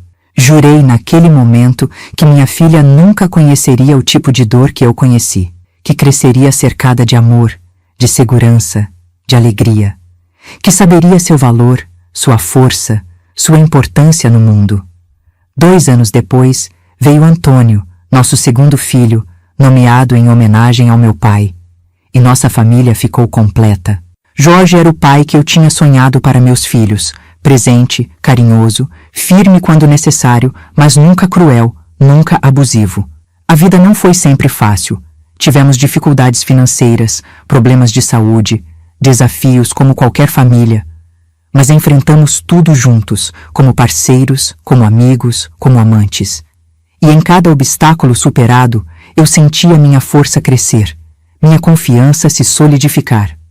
Continuei lecionando, mas também voltei a estudar. Fiz especialização em psicopedagogia, focando especialmente em crianças traumatizadas. Queria dar a outras crianças o que Dona Cecília tinha me dado, uma chance de recomeçar, de curar, de crescer além das cicatrizes. Aos 30 anos, com o apoio de Jorge e usando parte da herança que Dona Cecília tinha deixado, abri um pequeno centro de apoio para crianças vítimas de abuso. Era um lugar acolhedor, onde oferecíamos não apenas terapia e acompanhamento escolar, mas também amor, compreensão, esperança. Casa Cecília, chamei-o, e no jardim da entrada plantei as mesmas rosas que meu pai cuidava com tanto carinho. Cada criança que passava por aquelas portas levava um pouco de mim, um pouco do meu pai, um pouco de Dona Cecília. E cada sorriso reconstruído, cada pesadelo superado, cada futuro resgatado era uma vitória não apenas para aquela criança, mas para mim também. Os anos passaram, os filhos cresceram, seguiram seus próprios caminhos. Jorge e eu envelhecemos juntos. Nosso amor amadurecendo como um bom vinho, ganhando profundidade, complexidade, riqueza. A Casa Cecília cresceu, se expandiu, se tornou uma referência no trabalho com crianças traumatizadas. E aqui estou eu agora, aos 87 anos, olhando para trás e vendo não apenas a dor, o sofrimento, as perdas, mas também a resiliência, o amor, as vitórias. Vejo uma vida que, apesar de ter começado nas sombras mais escuras, encontrou seu caminho para a luz. Não carrego mais vergonha, não carrego mais culpa. Carrego cicatrizes, sim, elas são parte de quem sou, testemunhas do que sobrevivi, medalhas de uma guerra que quase me destruiu, mas não conseguiu. E se existe uma mensagem que gostaria de deixar para quem está me assistindo, especialmente para quem está passando por seu próprio vale de sombras, é esta. Os monstros parecem invencíveis, a noite parece interminável, a dor parece insuportável. Mas você é mais forte do que imagina. A luz do outro lado. A cura. A vida. Plena, alegre, significativa, esperando por você. Acordei na cama macia do quarto de hóspedes da casa de Dona Cecília, sentindo uma mistura de alívio e pavor. Alívio por estar longe daquele inferno que tinha se tornado minha casa. Pavor porque sabia que minha mãe não desistiria tão facilmente.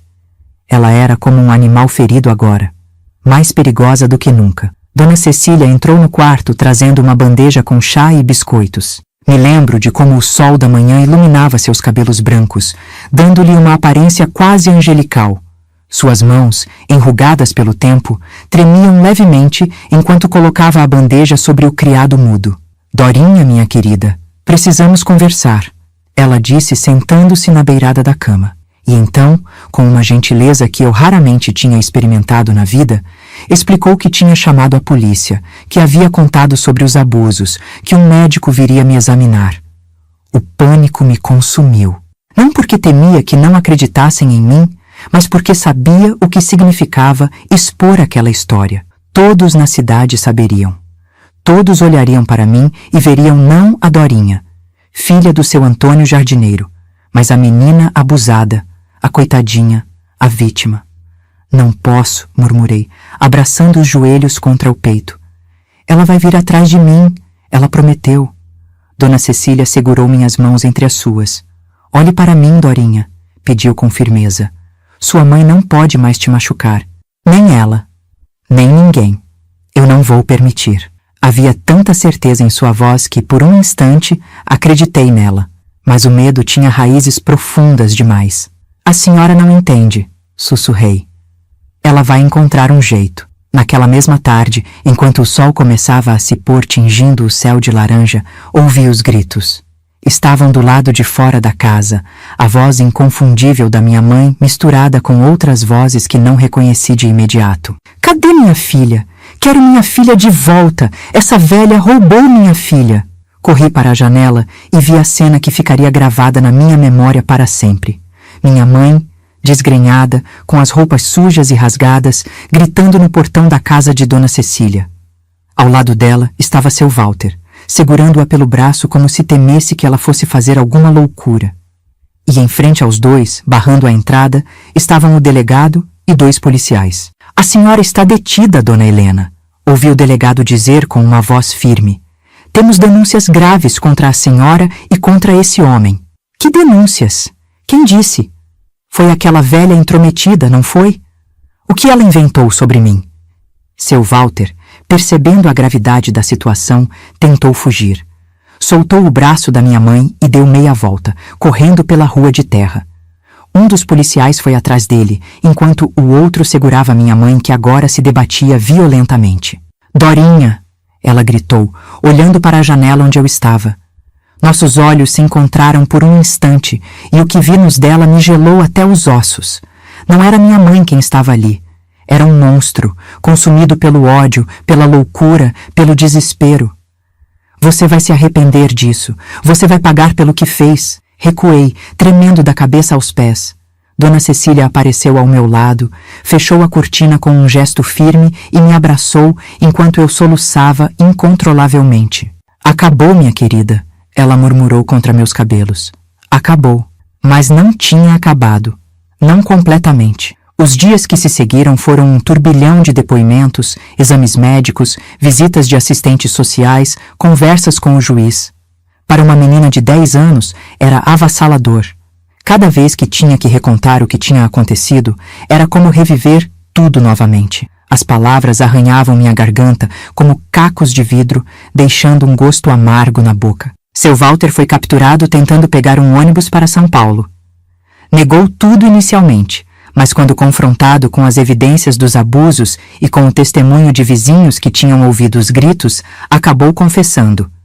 Foi condenado a 15 anos de prisão, embora, naquela época, crimes como aquele raramente resultassem em penas tão longas. Minha mãe foi considerada doente mental após avaliação psiquiátrica. Diagnosticaram-na com esquizofrenia, transtorno bipolar e diversas outras condições que eu, criança, mal conseguia pronunciar. Foi internada compulsoriamente num hospital psiquiátrico em São Paulo, onde ficaria por tempo indeterminado. O juiz concedeu a guarda temporária a Dona Cecília, para alívio meu. A ideia de ir para um orfanato, ou pior, ser mandada para algum parente distante que nem conhecia, me aterrorizava. Pela primeira vez em meses, pude respirar um pouco mais aliviada. Mas a paz tinha um preço. A cidade inteira comentava o caso. Para onde quer que eu fosse, sentia os olhares, ouvia os cochichos. É ela, a filha da louca. Coitadinha, o que fizeram com ela? Será que está marcada para sempre?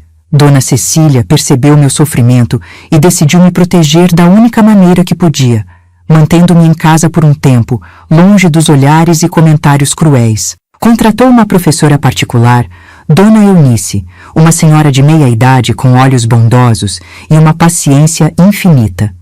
3 vezes por semana, ela vinha me ensinar as matérias que eu estava perdendo na escola. Você é inteligente, Dorinha, ela me dizia, quando eu conseguia resolver um problema difícil de matemática ou ler um texto sem errar. Tem uma luz especial. Aquelas palavras, tão simples, eram como bálsamo para meu coração ferido. Por tanto tempo, tinha ouvido que não prestava, que era um fardo, que era culpada pela infelicidade da minha mãe. Agora, alguém enxergava valor em mim. Dona Cecília também fazia sua parte na minha recuperação. Com uma delicadeza infinita, foi me ensinando a confiar novamente, a não me assustar cada vez que alguém levantava a voz ou fazia um movimento brusco, a não me esconder quando visitas chegavam, a me olhar no espelho e ver uma menina digna de amor e respeito, não o receptáculo de vergonha e culpa que minha mãe tinha me feito acreditar que eu era. Uma das melhores coisas que ela fez foi me ensinar a cuidar do jardim. Como filha de jardineiro, eu já tinha alguma noção, mas foi com Dona Cecília que realmente aprendi a amar as plantas. Havia algo de profundamente terapêutico em afundar as mãos na terra, em ver uma semente que plantei se transformar em uma flor, em cuidar de algo frágil e vê-lo crescer forte. As plantas são como pessoas, Dorinha, ela me dizia, repetindo sem saber as palavras do meu pai. Cada uma precisa de um cuidado diferente. Algumas precisam de mais sol, outras de mais sombra. Algumas gostam de muita água, outras de pouca. Mas todas, sem exceção, precisam de amor e atenção. Aos poucos, muito lentamente, fui me reconstruindo. As feridas não desapareceram magicamente. Algumas nunca desapareceriam completamente, mas começaram a cicatrizar. Os pesadelos, que inicialmente me visitavam todas as noites, foram ficando menos frequentes. O medo constante, aquela sensação de estar sempre à beira de um abismo, começou a dar lugar a uma cautela saudável, a um discernimento que me permitia diferenciar perigos reais de fantasmas do passado. Quase 1 ano após ter sido acolhida por Dona Cecília, recebi a notícia que mudaria o curso da minha vida.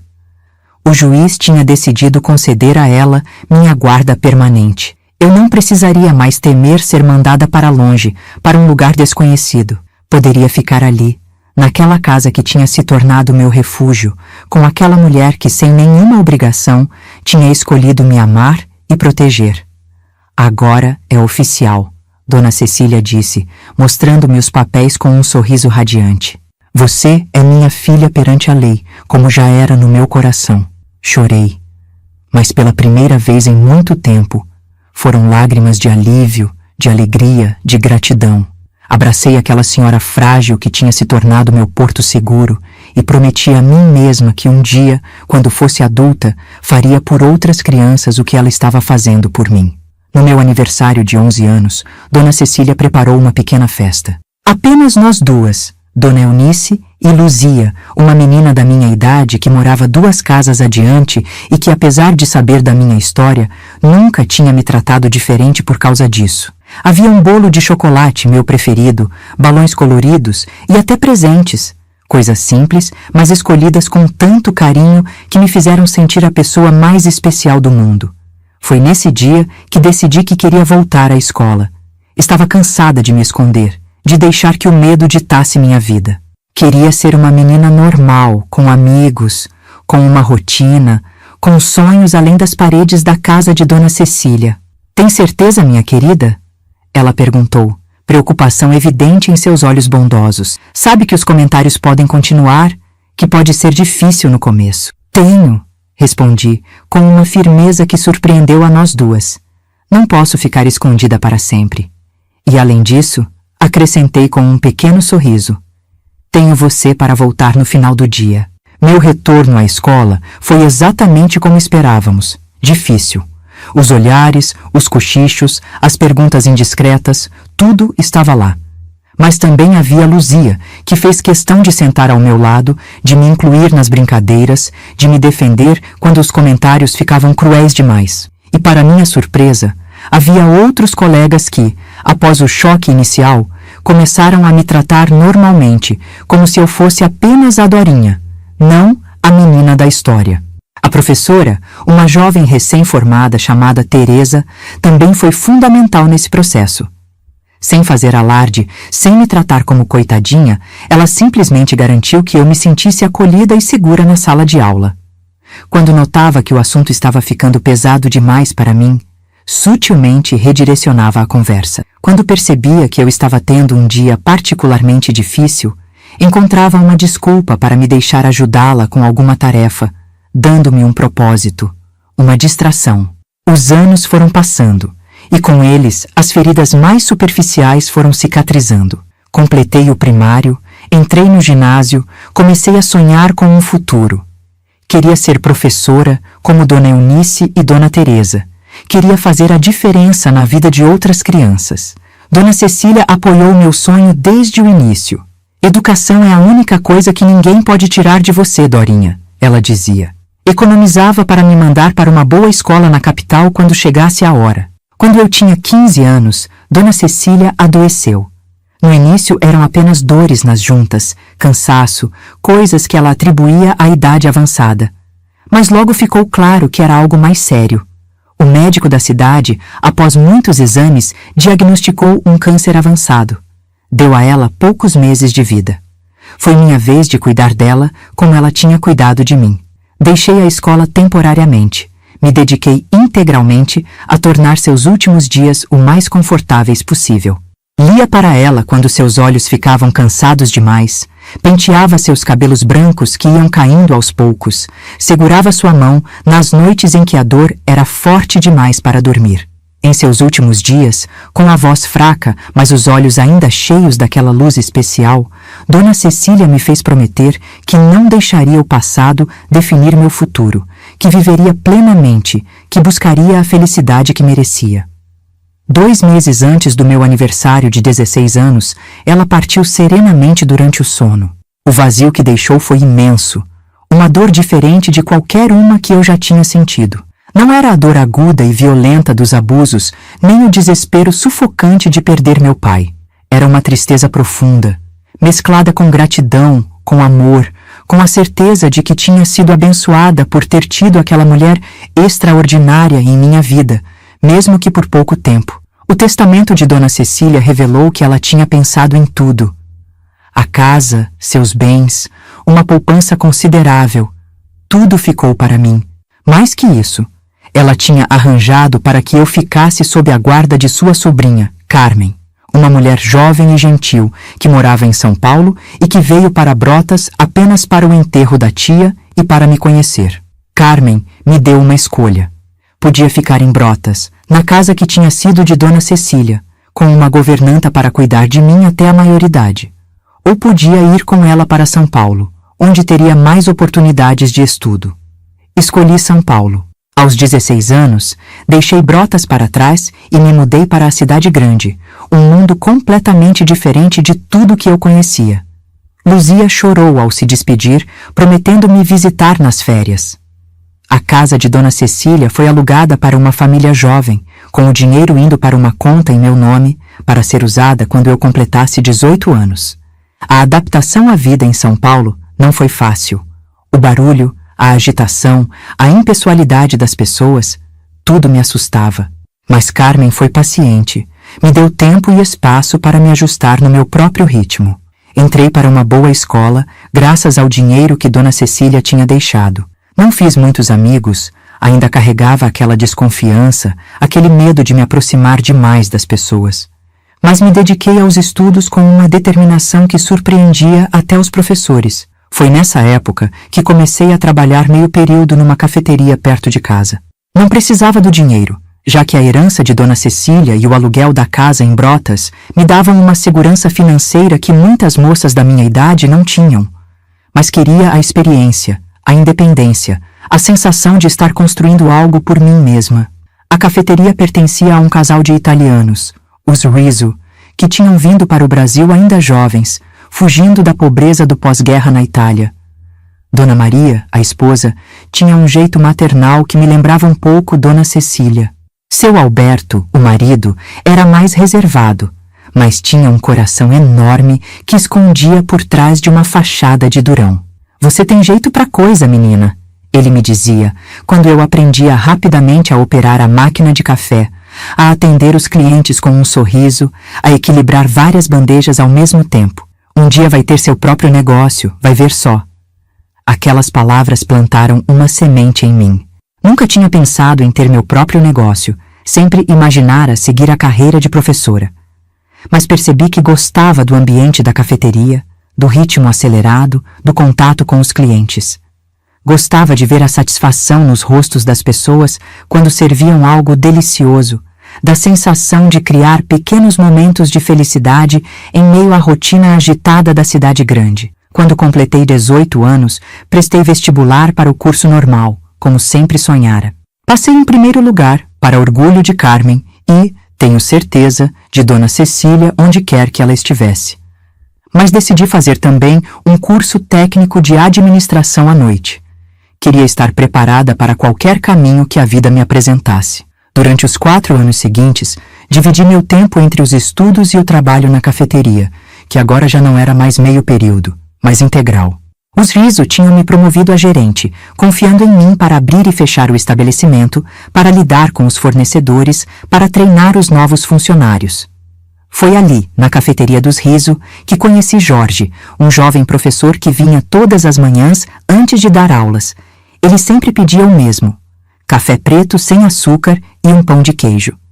Sentava-se na mesma mesa junto à janela, lia o jornal, às vezes corrigia trabalhos de alunos. Nossa história começou de forma lenta, gradual. Primeiro, apenas sorrisos educados enquanto eu servia seu café. Depois, breves comentários sobre o tempo, sobre alguma notícia no jornal que ele estava lendo. Um dia, ele esqueceu um livro na mesa. O Pequeno Príncipe, uma edição antiga, com as páginas já amareladas. Guardei para devolver no dia seguinte. É meu livro favorito, ele disse quando o entreguei, um sorriso iluminando seu rosto de um jeito que fez meu coração pular uma batida. O que seria dele estar sempre em perigo de ser esquecido por uma rosa? Deve-se cativar, respondi sem pensar, citando outra passagem do livro. Seus olhos se arregalaram de surpresa e prazer. Você leu, muitas vezes, também é meu favorito. Foi o início de muitas conversas sobre livros, sobre filmes, sobre sonhos e medos. Jorge era diferente de qualquer homem que eu já tinha conhecido. Gentil sem ser fraco, forte sem ser intimidador, engraçado sem ser cruel. Aos poucos, sem que eu percebesse, as muralhas que tinha erguido ao redor do meu coração começaram a apresentar pequenas rachaduras. Demorei a perceber que estava me apaixonando. E quando percebi, o medo quase me paralisou. Os fantasmas do passado voltaram com força total. As mãos ásperas de seu Walter, seu hálito de bebida, a dor, o nojo, a vergonha. Como eu poderia amar alguém depois de tudo isso? Como poderia confiar em um homem o suficiente para deixá-lo se aproximar? A primeira vez que Jorge me convidou para sair, um simples convite para assistir a uma peça de teatro, quase recusei. Mas então, lembrei da promessa que tinha feito a Dona Cecília: viver, amar, me deixar ser amada. Nosso namoro foi lento, respeitoso, cada passo dado com cuidado e consideração. Jorge nunca me pressionou, nunca exigiu mais do que eu estava pronta para dar. Quando os fantasmas apareciam, e eles apareciam com frequência no início, ele era paciente, me dava espaço, me lembrava que eu estava segura, que ele nunca me machucaria. Um ano depois de começarmos a namorar, formei-me no curso normal e no técnico de administração. Foi quando seu Alberto, já idoso e cansado, me chamou para uma conversa séria. Maria e eu estamos pensando em voltar para a Itália, ele disse, a voz embargada pela emoção. Queremos ver nossa terra antes de morrer. Queremos estar perto dos netos que nasceram lá e que mal conhecemos. Meu coração apertou com a perspectiva de perder aquelas pessoas que tinham se tornado como família para mim. Mas entendia seu desejo. Respeitava sua decisão. E a cafeteria? Perguntei, preocupada com meu emprego, com os outros funcionários. Queremos vender, ele respondeu. E então, para minha completa surpresa, acrescentou. Para você, Dorinha. Ninguém conhece este lugar melhor que você. Ninguém o ama mais que você. Podemos fazer um preço justo, ajudar com os papéis, facilitar o pagamento. Fiquei sem palavras, o coração batendo acelerado com a mistura de medo e excitação.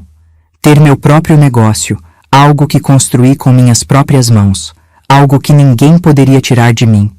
Era um sonho que nem sabia que tinha até aquele momento. Usando a herança de Dona Cecília, que tinha administrado com cuidado todos esses anos, comprei a cafeteria. Jorge me apoiou em cada passo, ajudando com a papelada, dando ideias para pequenas reformas, estando ao meu lado nas noites em que o medo do fracasso me mantinha acordada. No meu aniversário de 23 anos, depois de um dia especialmente cansativo, mas gratificante na cafeteria, Jorge me levou para jantar num restaurante elegante no centro da cidade. Estava nervoso, inquieto, algo raro nele que geralmente era a imagem da tranquilidade. Depois da sobremesa, pegou minha mão sobre a mesa e me olhou nos olhos com tanta intensidade que senti meu coração acelerar. Dorinha, ele começou, a voz ligeiramente trêmula. Conhecer você foi a melhor coisa que já me aconteceu. Você é forte, inteligente, compassiva, e a cada dia me mostra um novo motivo para te admirar. Tirou do bolso uma pequena caixa de veludo. Dentro, um anel simples mas elegante brilhava sob a luz suave do restaurante. Não estou oferecendo perfeição, ele disse, em palavras que ecoavam as de Dona Cecília anos antes. Apenas um amor honesto, e o compromisso de sempre respeitar quem você é. Você me daria a honra de se casar comigo? As lágrimas embaçaram minha visão, mas através delas vi não apenas o homem que amava, mas também todas as pessoas que tinham me ajudado a chegar até ali. Meu pai, com seu sorriso gentil e mãos calejadas, Dona Cecília com sua sabedoria e amor incondicional, Carmen com sua paciência e compreensão, os Riso com sua confiança e generosidade. Vi a menina quebrada que tinha sido e a mulher forte que tinha me tornado apesar de tudo. Sim, respondi, a voz embargada pela emoção. Sim, eu quero me casar com você. Casamo-nos 6 meses depois, numa cerimônia simples na mesma igreja onde meu pai tinha sido enterrado tantos anos antes. Carmen estava lá, é claro, radiante por me ver finalmente encontrando a felicidade que merecia. Os Riso vieram especialmente da Itália para a ocasião, trazendo como presente um conjuntinho de xícaras de porcelana para café. Para quando você expandir o negócio?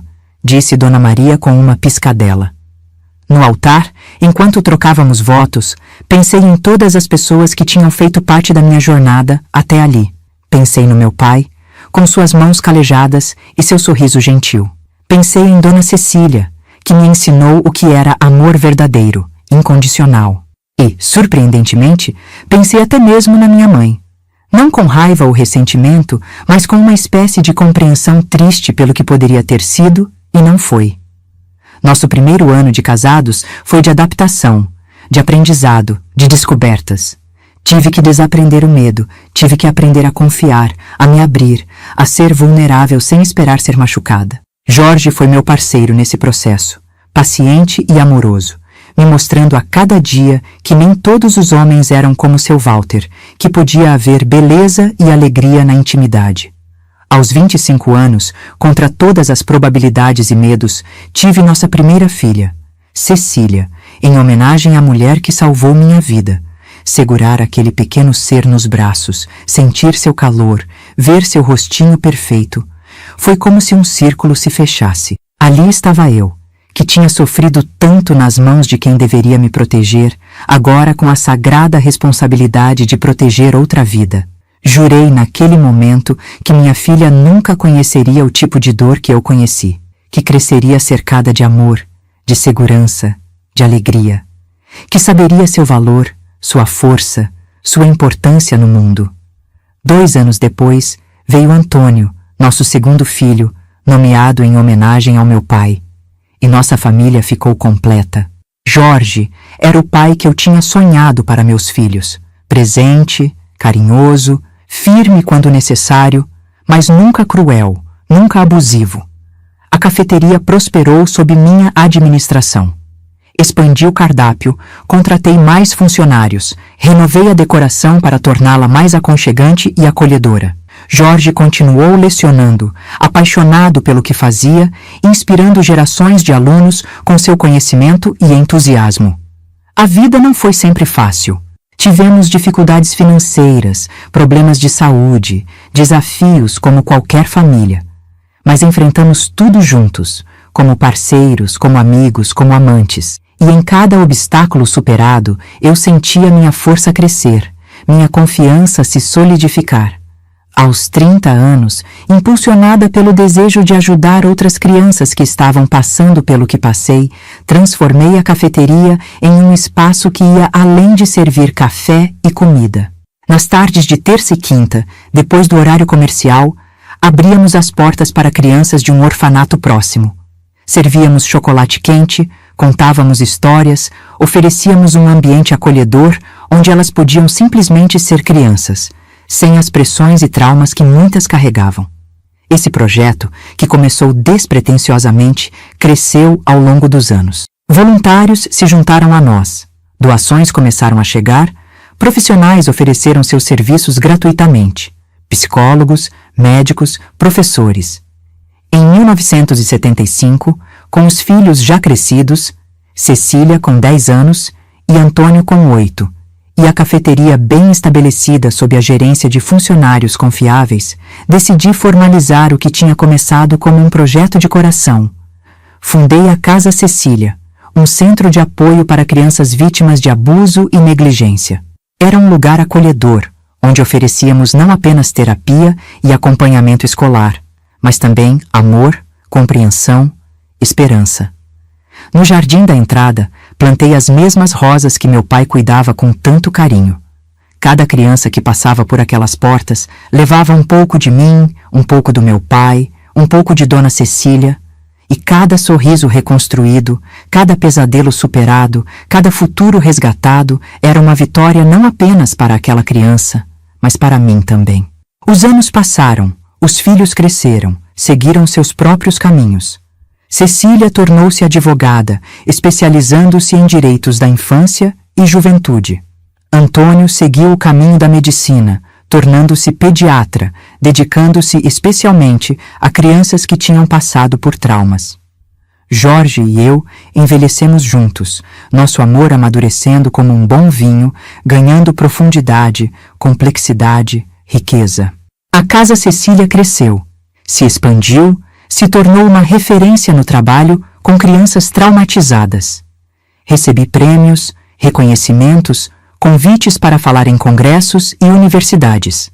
Mas nada disso se comparava à alegria simples de ver uma criança que chegava quebrada, desconfiada, ferida, gradualmente florescer, encontrar sua voz, recuperar sua capacidade de sonhar. Quando Jorge faleceu, aos 70 anos, vítima de um AVC fulminante, ironicamente, a mesma causa da morte do meu pai tantos anos antes, pensei que não suportaria. A dor era imensa. O vazio deixado por sua ausência parecia impossível de prenhar. Mas tinha aprendido, ao longo de uma vida nem sempre fácil, mas imensamente rica, que somos mais fortes do que imaginamos, que a dor, por mais intensa que seja, não nos destrói completamente se não permitirmos. Continuei meu trabalho na Casa Cecília, agora com a ajuda dos meus filhos e netos. Continuei compartilhando minha história, porque percebi que, ao fazê-lo, dava permissão para outras pessoas compartilharem as suas próprias histórias de dor e superação. E agora, aos 87 anos, olho para trás e vejo não apenas a dor, o sofrimento, as perdas, mas também a resiliência, o amor, as vitórias.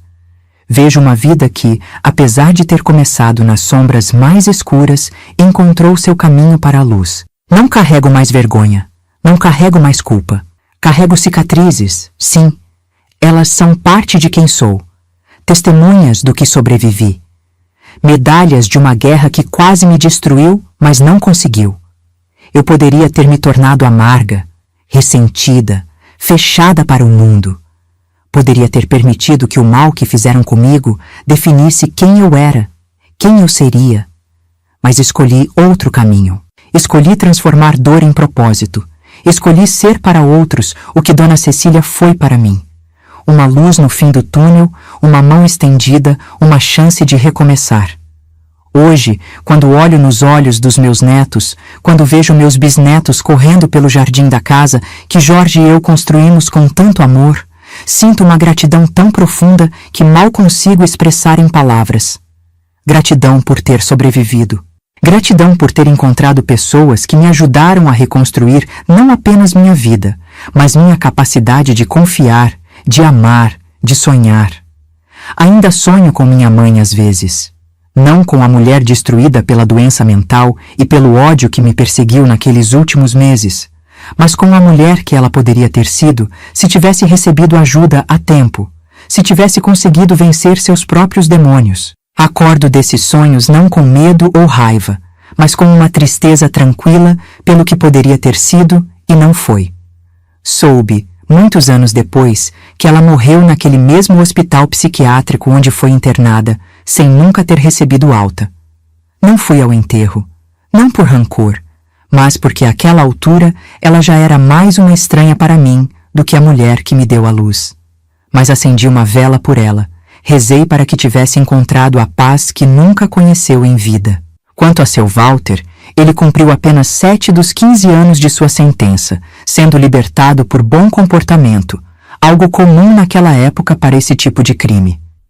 Desapareceu depois disso, sumiu no mundo. Por muitos anos temi que um dia ele pudesse me encontrar, me fazer mal novamente. Mas com o tempo, percebi que o verdadeiro poder que ele tinha sobre mim não estava na possibilidade de me encontrar fisicamente, mas no medo que eu alimentava. E quando deixei esse medo ir embora, foi como se ele também tivesse desaparecido completamente da minha vida. Engraçado como a vida dá voltas, não é? A menina assustada que um dia fugiu por aquelas ruas de terra, sangrando e chorando, sem saber para onde ir, hoje é uma senhora de cabelos brancos, cercada de amor, respeitada na comunidade, com uma família grande e unida, com um legado de esperança e cura para centenas de crianças que passaram pela Casa Cecília ao longo das décadas. Se pudesse dizer algo para aquela menina assustada que eu fui, diria que vai ficar tudo bem, que vai doer e muito por um tempo que vai parecer interminável, que as cicatrizes nunca vão desaparecer completamente, mas que um dia ela vai olhar para trás e ver não apenas a dor, mas também a força, a resiliência, a capacidade incrível do ser humano de se reconstruir mesmo depois das piores devastações. Diria também que ela vai encontrar amor, um amor verdadeiro, respeitoso, gentil. tão diferente da brutalidade que conheceu nas mãos de quem deveria protegê-la. Que vai ter filhos e, através deles, a chance de quebrar o ciclo de abuso, de criar uma nova história para sua família. Que cada vez que abraçar seus filhos, cada vez que os proteger, cada vez que lhes mostrar o que é amor verdadeiro, estará curando não apenas o futuro, mas também seu próprio passado. E talvez o mais importante, diria que um dia ela vai olhar no espelho e não ver mais uma vítima, uma sobrevivente, mas simplesmente uma mulher, completa, valiosa, digna de amor e respeito não apesar de sua história, mas incluindo cada capítulo dela. Cicatrizes que viraram sabedoria. O que aprendi depois de tantos anos carregando esta história? Se tem uma coisa que aprendi em meus 87 anos de vida, é que o sofrimento, por si só, não ensina nada. É o que fazemos com ele que determina se nos destruirá ou nos fortalecerá. É a forma como o encaramos, como o processamos, como o transformamos que faz toda a diferença. Para quem está assistindo esse vídeo e talvez esteja passando por seu próprio vale de sombras, gostaria de compartilhar algumas lições que a vida me ensinou. Não são grandes revelações, não são fórmulas mágicas, são apenas pequenas verdades que fui recolhendo ao longo do caminho, como quem colhe flores silvestres à beira da estrada. Primeira lição: o tempo não cura todas as feridas, mas nos ensina a viver com elas. Há dores que nunca desaparecem completamente, traumas que ficam conosco de uma forma ou de outra pelo resto de nossas vidas. Mas com o tempo, aprendemos a carregar esses fardos de maneira diferente. Eles se tornam mais leves, menos invasivos, menos definidores de quem somos. Segunda lição: perdoar não significa esquecer ou justificar. Durante muito tempo, achei que perdoar minha mãe ou seu Walter significaria de alguma forma diminuir a gravidade do que fizeram, dizer que estava tudo bem quando claramente não estava. Mas com o tempo, entendi que o perdão não era para eles, era para mim. Era soltar o peso do ódio, da raiva, do ressentimento que eu carregava, não porque eles mereciam, mas porque eu merecia paz. Terceira lição: somos mais fortes do que imaginamos. Quando olho para trás e vejo tudo o que enfrentei, tudo o que sobrevivi, às vezes mal acredito que aquela menina quebrada e assustada e eu somos a mesma pessoa. Todos nós temos dentro de nós uma força que só descobrimos quando somos empurrados para além dos nossos limites, quando não temos escolha a não ser seguir em frente ou desistir completamente. Quarta lição: nunca subestime o impacto de um ato de bondade. Dona Cecília não tinha nenhuma obrigação de me acolher, de lutar por mim, de me dar um lar e uma chance de recomeçar. Ela fez isso puramente por compaixão, por um senso de humanidade que transcendia qualquer dever ou responsabilidade. E esse único ato de bondade mudou completamente o curso da minha vida. Nunca sabemos quantas vidas podemos tocar, quantos destinos podemos alterar com um simples gesto de amor genuíno. Quinta lição: a cura não é um destino, é uma jornada. Não existe um ponto em que podemos dizer: pronto, agora estou curada. A cura acontece em camadas, em ciclos, em espirais que às vezes nos levam de volta a lugares que pensávamos já ter superado. E tudo bem. Cada volta na espiral nos encontra um pouco mais fortes, um pouco mais sábios, um pouco mais gentis conosco mesmos. Sexta lição: nossa história não nos define, mas nos molda. Por muito tempo tentei fugir do meu passado, fingir que aquela menina abusada não era eu, que aquela história terrível tinha acontecido com outra pessoa. Mas eventualmente entendi que aceitar minha história não significava ser derrotada por ela. Significava reconhecer sua influência na pessoa que me tornei, sem permitir que ela ditasse quem eu poderia ser. Sétima lição: a família não é apenas aquela em que nascemos, mas também aquela que escolhemos e que construímos ao longo da vida. Minha família de sangue me falhou da pior maneira possível.